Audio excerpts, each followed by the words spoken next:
చాలామంది iPhone maintain చేయాలని భావిస్తూ ఉంటారు, కానీ ఆర్థిక స్తోమత లేక వేరే ఇతర ఫోన్తో అడ్జస్ట్ అవుతూ ఉంటారు. కొంతమంది మాత్రం అప్పు చేసి లేదా ఈఎంఐ పద్ధతిలో కొనుగోలు చేసి తమ కోరిక తీర్చుకుంటారు.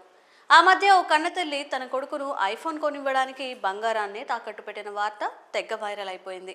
ఐఫోన్ కొనివ్వలేదని కొంతమంది ఆత్మహత్యలు చేసుకుంటున్న ఘటనలు కూడా ఎన్నో ఉన్నాయి. నేటి యువత ఐఫోన్ అంటే అంత వ్యామోహం పెంచుకుంటున్నారు. తాజాగా రాజస్థాన్లోని అజ్మీర్లో ఓ బిచ్చగాడి చేతిలో ఉన్న సెల్ ఫోన్ సోషల్ మీడియాలో తెగ వైరల్ అవుతోంది. ఆ బిచ్చగాడు ఏకంగా 1.44 లక్షలు పెట్టి ఐఫోన్ 16 ప్రో మ్యాక్స్ని కొనుగోలు చేశాడు. అది కూడా పూర్తిగా లిక్విడ్ క్యాష్ చెల్లించి. మరో విచిత్రం ఏంటంటే సదరు బిచ్చగాడు వికలాంగుడు. తనకు 2 కాళ్లు లేకపోవడంతో యాచక వృత్తి చేసుకుంటూ జీవనం కొనసాగిస్తున్నాడు. ఇక ఆ బిచ్చగాడు కొనుగోలు చేసిన మోడల్ వచ్చి కేవలం 4 నెలలే అవుతోంది. ఓ ఇన్స్టాగ్రామ్ యూజర్ పోస్ట్ చేసిన వీడియోలో అతను తన ఖరీదైన సెల్ ఫోన్ చూపించి ఎంతో గర్వపడ్డాడు. ఈ సందర్భంగా ఓ వ్యక్తి ఇంత ఖరీదైన గాడ్జెట్ను ఎలా కొనుగోలు చేశావని ప్రశ్నించాడు. దానికి ఆ బెగ్గర్ మాంగ్కే అంటూ సమాధానం చెప్పాడు. ఇక బిచ్చగాళ్లను అంత తక్కువ అంచనా వేయొద్దు, ఎందుకంటే వీరిలో లక్షాధికారులే కాదు కోటీశ్వర్లు కూడా ఉన్నారట.